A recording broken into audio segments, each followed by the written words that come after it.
Hi, Debbie Mack here, your host of the Crime Cafe. I would normally interview an author on my show. However, this week I'm doing something a little different. I'm going to have a radio broadcast made available by the Old Time Radio Researchers Group through the Creative Commons license. And it's a Philip Marlowe episode called Who Shot Waldo? So, without any further ado, I hope you enjoy the episode, and on with the show. Thanks.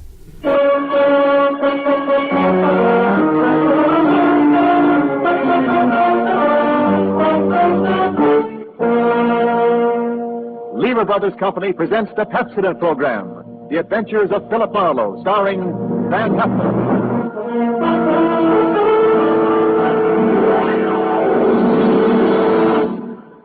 Pepsodent presents Philip Marlowe, Hollywood's famous private detective created by Raymond Chandler. Philip Marlowe, tough, cynical private eye of Murder My Sweet, the sardonic, case-hardened detective of The Brasher Doubloon, The Lady in the Lake, and The Big Sleep. You've seen him in action in all of those top-flight mystery pictures. Now, in order that you may continue to enjoy this exciting mystery series, Pepsodent brings you The Adventures of Philip Marlowe on the air with a cast of noted radio players and starring MGM's brilliant and dynamic young actor, Van Heflin.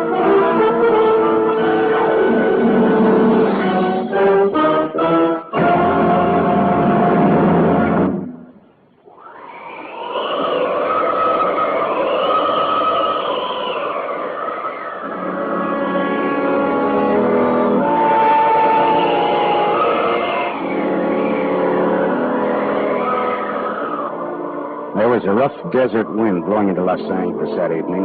It was one of those hot, dry Santa Anas that come down through the mountain passes and curl your hair, make your nerves jump and your skin itch. On nights like that, every booze party ends up in a fight, and meek little housewives feel the edge of a carving knife instead of their husbands' necks. Anything can happen when the Santa Ana blows in from the desert.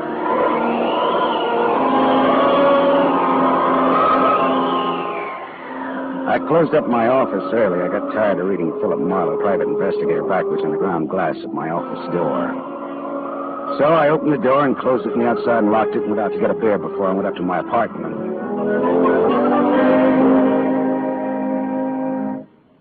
Filler up again, Mr. Marlin? Marlowe. Marlin is a fish. Yeah, I know. Hey, you bartender. Come in on the ride. Drunk again. What'd you expect in this business? Autograph hounds? Make it snappy, yeah? Be right with you, sport. I gotta draw this man a beer. Crying out loud, these stumble bums that come in here. You got another customer, Bacchus? Hey, Bud. You seen a lady in here lately? A lady? Tall, good-looking, brown hair, a print bolero jacket, and a blue silk dress. No, sir. No, sir. Nobody like that's been in. All right, straight scotch, fast. I left my engine running out there. Yes, sir. Yes, sir. This slick-looking, sarcastic guy stepped up to the bar and drank his scotch whole. Then he turned to go out, and he stopped. The drunk was grinning at him. And then, without changing his grin, the drunk swept a gun from somewhere so fast it was just a blur coming out. Made a couple of hard snaps, and a little smoke curled. Very little. All right, you other guys. Don't move. So long, Waldo. All right, don't move, you two. Oh, Waldo. But I made his nose bleed.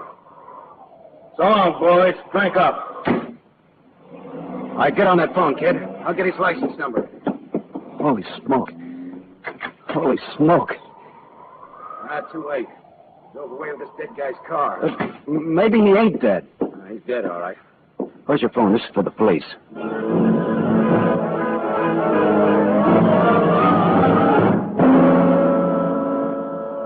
The prowl car boys were there in about 5 minutes. Waldo was out of business, all right. And nothing in his pockets told who he was, but he had about $700 on him.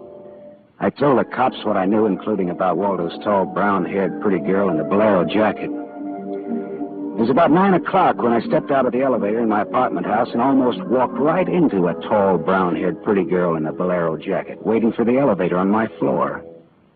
Oh, excuse me. Just a minute, lady. I said, excuse me, I'm in a hurry. Else you'll be good enough to Look, you step better out not go outside in those clothes. Just what do you mean by telling me This what? isn't a make. You're in trouble. Trouble? Yeah, the cops are looking for you, in those clothes. But I haven't done anything that's... I'm in room 41 across the hall now. I never collected an etching in my life. All right, I'll go with you. I'll go. I got to my room and rustled up some scotch and soda and brought the girl her glass. She had a small automatic in her hand. It jumped up at me, and her eyes were full of panic. I put down both glasses on the table slowly so that I wouldn't be misunderstood. Look, sister, maybe this wind has got you crazy, too. Don't move. Be careful, don't move. A man just got shot in a bar down the street. Before he got it, he'd been asking about a tall, pretty girl with a bolero jacket, like yours. What did he look like, this man? Tall, 5'11", slim, dark brown eyes with a lot of glitter, dark suit, white handkerchief in the breast pocket. And he must have seen you earlier tonight to know how you were dressed. Am I getting anywhere? He used to be my chauffeur. You had an appointment with him, didn't you? Why? Listen, he asked for you, didn't he? Yes, I had an appointment with him. He'd stolen something from me when he left 3 days ago. I was going to buy it back from him. Why didn't you tell the police? I couldn't tell them. It was valuable, wasn't it? Valuable enough for Waldo to steal? $15,000. Oh, it's peanuts. But it wasn't the value. It meant something to me. The man I loved gave it to me, and now he's dead. He was a flyer shot down over Germany. I'll go back and tell my husband that. He probably hired you. He did? Well, how much is he paying me? And where is this husband of yours? He's at a meeting. This late at night? He's a very important man. He's a hydroelectric engineer. I'll let you know that my husband is one of the... Skip it. I'll take him out to lunch sometime and have him tell me himself. And about Waldo. Whatever he had on you is dead stock now, like Waldo himself. He's dead. Waldo's dead? Yes, sister, he's dead.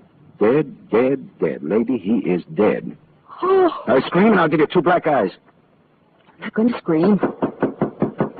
Who would that be? There's a dressing room behind that door. Hide there. Now, don't argue with me. Do it. It's all right.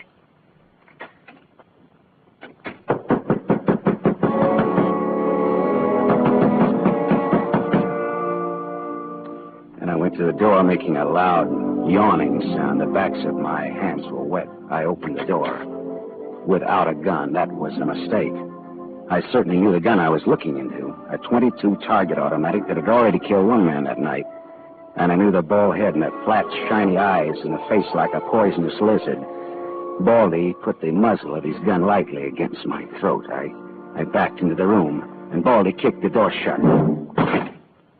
You alone? Look for yourself. I'm asking, not looking. I'm alone. You and that dumb bartender saw me dust off Waldo. What did Waldo do to you? Who's asking? Just making conversation. You stood on me on a bank job we did together. Got me 4 years in Michigan pen. How is he? Dead? I'm still good, drunk or sober. Tell me why I came here, pal. You heard the barkeeper and me talking. I told him my name, where I lived. That's how, pal. I said why. Skip the hangman would ask you to guess why he's there. Oh, you're pretty tough at that, ain't you? But you're slamming off, pal. All right, but you could get that gun out of my neck and try somewhere else. Oh, yeah, sure. Is this better? This suits you all right? So it is my neck. Save when, pal? Sure, party. I leaned against the gun. The door at the dressing room showed a crack of darkness. The crack widened. I began to shake a little. The girl came quietly into the room, but there was white all around her irises. She was scared. She had her gun in her hand, but I was sorry for her. Dead sorry. She'd try to make the door scream either way. It'd be curtains for both of us. You scared, mister? You worried about any little thing? I couldn't talk. The girl floated in the air somewhere behind Baldy, and her horrified face was drifting toward us. My mouth was as cold and dry as yesterday's toast. Well, kid, how's it feel? You ready yet? Go on, say the word. Well, don't take all night about it if you're going to do something about it. Why not, pal? I like this. Now, suppose I yell. Go ahead, yell. Go ahead. Hey, look! Oh? Thanks, sister. Thanks. That buys me. Everything I have is yours now and forever. You flatter me no end, lady. I only punched him. All right, now get out of here while I call the cops down on this killer. Good night. Good Hey, night. wait. Leave that bolero jacket here. Marks you for the cops. Oh, yes, here. Okay. See you again? What? Oh, I don't know. No, I guess not. After all, who am I to be the rival of a dead flyer? I'll see that the police get Jesse James here. Good night, lady. Yeah?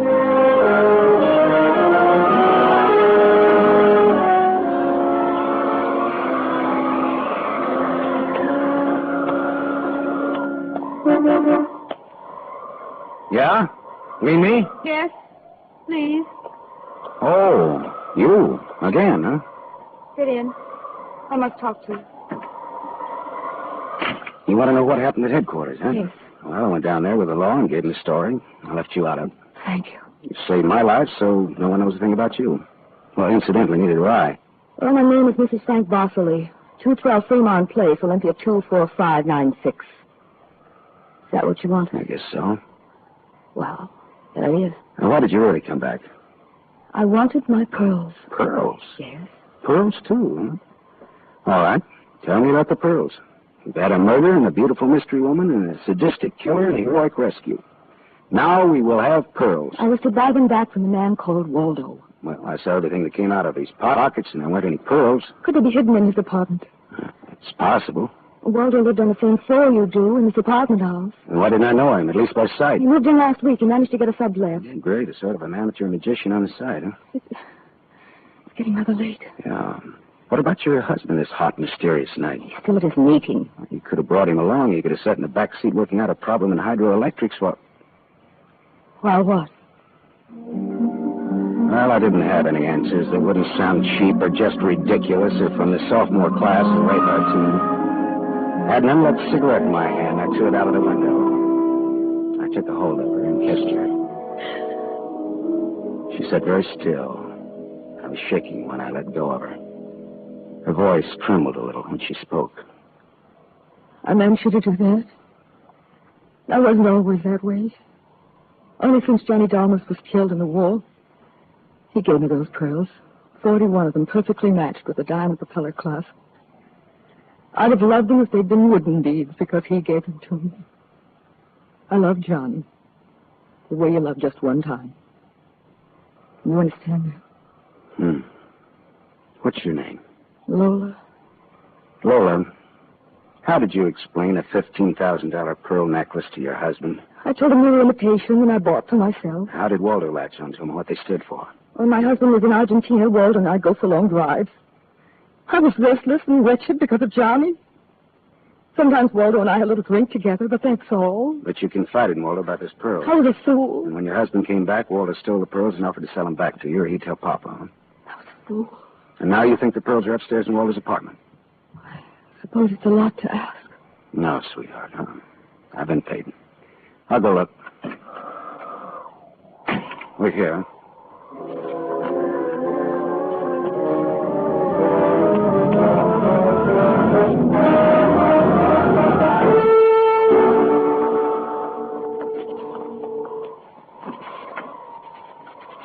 Was the gun long, Lola?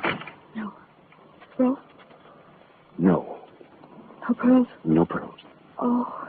There was a man in Waldo's room. Man, who? You know a man named Leon Bostanos?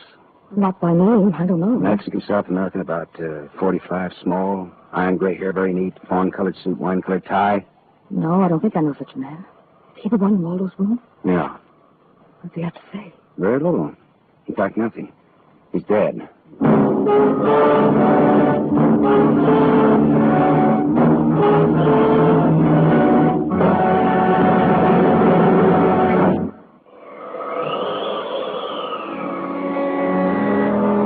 I sat with Lola Barsley in a car listening to that jittery, infuriating desert wind gallop around in the midnight streets. I just told her about the Latin-looking man I'd found in Waldo's room in a very dead condition. I held her hands until they stopped trembling. Then I gave her the few remaining details. He had a gun in a shoulder holster, but someone had strangled him before he could use it. Someone? Waldo? Maybe. You see that convertible coupe two cars ahead of us? Been there for hours. He was there before I parked here to wait for you. Leon, the man in Waldo's room, came in that car, but according to the key containers he carried, that isn't his car. Whose car is it? Does it matter? Well, it belongs to a lady, according to the tag on the keys. A lady? Well, anyway, a woman, if you're going to split hairs. Eugenie Kolchenko, in West Los Angeles? Never heard of her. Uh-huh. All right, well, you go home now, huh? What are you going to do? Drive that flossy convertible around, wave at my friends, impress people. You run along now. Me, I've got another date.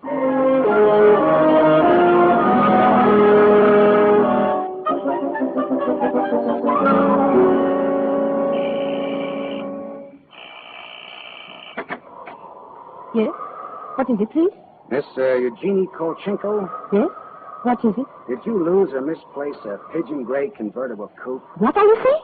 Now, don't be alarmed. I found it and I brought it home to you. Come in, please. It is a reward you wish. Shall we say... Snap out of it, Dragon Lady. Who was he? Who was who? A little guy, Leon. You loaned your car to. He's dead. Who was he? Oh, no, no. Oh, yes, yes. Eugenie. Darling, come here, please. What's the matter, honey? Who is this man? I came about Miss Kolchenko's car. What about her car? The gentleman who borrowed it couldn't return it on account of he isn't alive. He's dead. Darling, he's dead. Well, that's putting it more bluntly, of course. Dead, eh? Completely. Who are you? Philip Marlowe, private investigator. My card. Mm-hmm. You told the police yet? Never do at once what can be deferred pending negotiations. He's something. I'm not negotiating. Oh, peachy. What do you know, Marlowe? A man named Waldo was shot in a bar tonight. I happened to have the inside as to who he was, and when I visited his apartment tonight, I found this Leo Balsanos dead. He wouldn't have had $500 in 20s on him, would he? No, but this Waldo had over $700 on him when he was killed at that cocktail bar, mostly in 20s. Hmm. Is there a basis there for negotiations yet? Very well, Marlowe. I'm a married man. There were certain unpaid bills for some stuff Miss Kolchenko here had charged to my account. But you told me I might charge to your account. All right, so I wasn't very bright. That might be the understatement of the decade, but go on. I had the unpaid bills safely in my briefcase. Somehow this Waldo had a chance to steal the briefcase. I hired Leon and gave him $500 to buy back those bills from Waldo. Instead, Waldo took Leon's dough and was forced to kill Leon in the process. And then he went out to keep another date and accidentally walked into an old pal hostile enough to blow him down. And someone still has those bills. And I'm in for the morsel. The man who shot Waldo got away in Waldo's car with your briefcase in it. Yeah, that could be. The cops caught him. Oh. And the police have the briefcase. Maybe. But the police are interested in solving crime, not in tossing mud for the benefit of sensation eaters. Look, I've got a friend or two at headquarters. Let me see what I can do. It's worth $500 to me. Well, then that's what it'll cost you. Well, good luck. And, thank you, Mr. Marlowe. Philip Marlowe, remember? My name is Frank Barcelay. Barcelay. Oh. What does that mean? The big hydroelectric engineer? Yeah. How did you know? My voices tell me. Who? Darling, this man is manifestly insane. It's the heat, Miss Kolchenko. It's the Santa and it's the desert wind. May I use your telephone?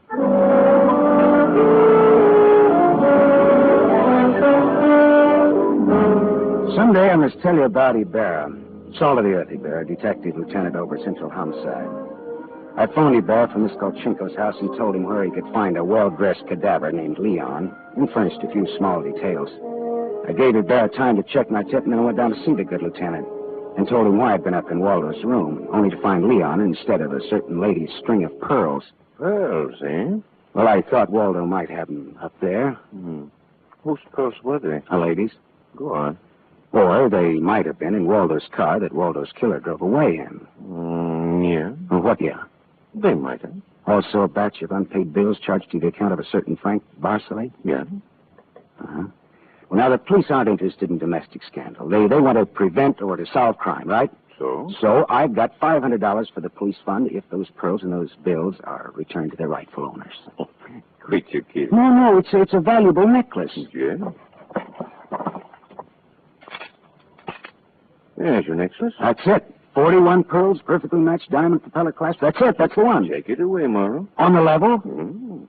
Just tell me straight what it's all about, all that. Sure. Well, this Waldo was blackmailing a wife with the pearls, and her husband with the bills, by the name of Barcelay. Well, Barcelay sent Leon to get the bills from Waldo. Instead, Waldo killed Leon, then stepped out and happened to get shot by that guy at the bar. Now, if Barcelay's name stays out of the paper, I get $500, and that goes to the police fund. We'll keep him out. Well, now, I'm not in this case for money. I just want to get back the bills and the pearls. As you say, Morrow, the police aren't in business to sling mud. Well, you can deliver the pearls to the lady yourself if you like. She lives at... No, Morrow. You better take them to her. You see, except for the diamond propeller clasp on them, they're They're phony. Phony? But... All but the glass, Marlowe. All but the glass. I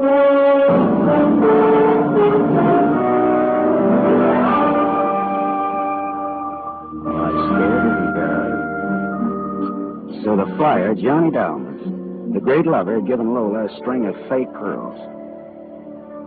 Well, I didn't know how to tell her, but I called her up and told her to meet me at the Beachcombers at 2. I was going to slip her the bad news slowly. I'm glad you asked me to meet you here, Mr. Marlowe. See, I had to have someone to talk to. Go ahead. Go ahead, talk. Honestly. Now, Mr. Marlowe, now more than ever, I must have those pearls. Why? Money trouble? Oh, no. It's just that everything's gone wrong. And this morning, my husband told me we're to separate. Oh, I'm sorry, Lola. But if I had Johnny's pearls, it would be a link with the past and with Johnny. And all he meant to me. It's how a woman feels, Mr. Marlowe.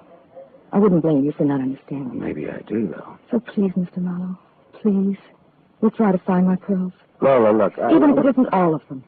Any part of them. Any single smallest one of them. It'll be Johnny's. Look, will you meet here again around 4 o'clock? I'll be here. Okay, I'll see what I can do.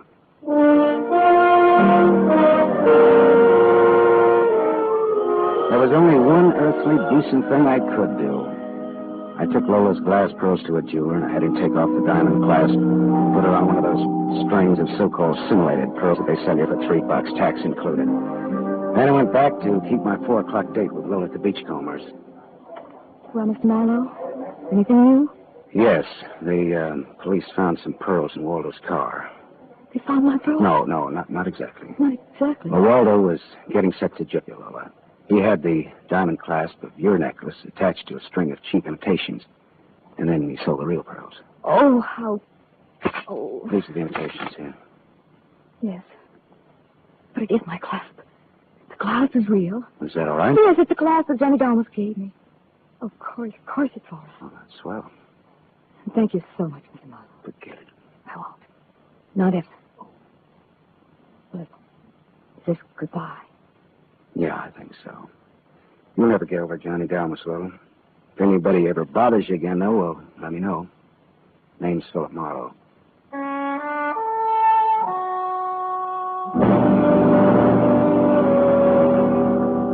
I drove almost to Malibu and then I parked and walked out on that rock cliff.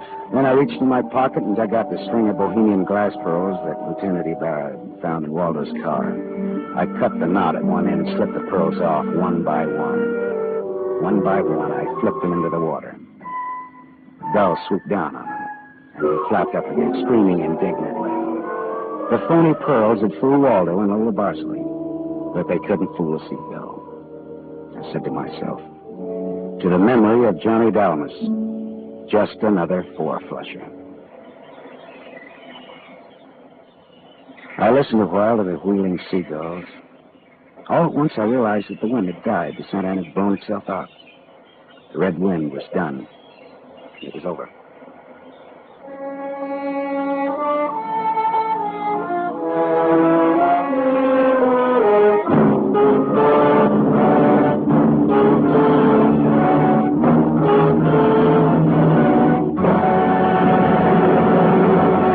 You have just heard Van Heflin starring in the first of a new mystery series, Raymond Chandler's The Adventures of Philip Marlowe, brought to you by the Lever Brothers Company, makers of Pepsodent. Tonight's story on The Adventure of Philip Marlowe is based on Red Wind, written by Raymond Chandler, creator of Philip Marlowe, the screen's most famous private detective. It was adapted for radio by Milton Geiger. Heard with Van Heflin was Lorene Tuttle as Lola Barsley. And this is Wendell Niles inviting you to listen again next week at this same time to another exciting story on The Adventures of Philip Marlowe, starring Van Heflin with a distinguished cast.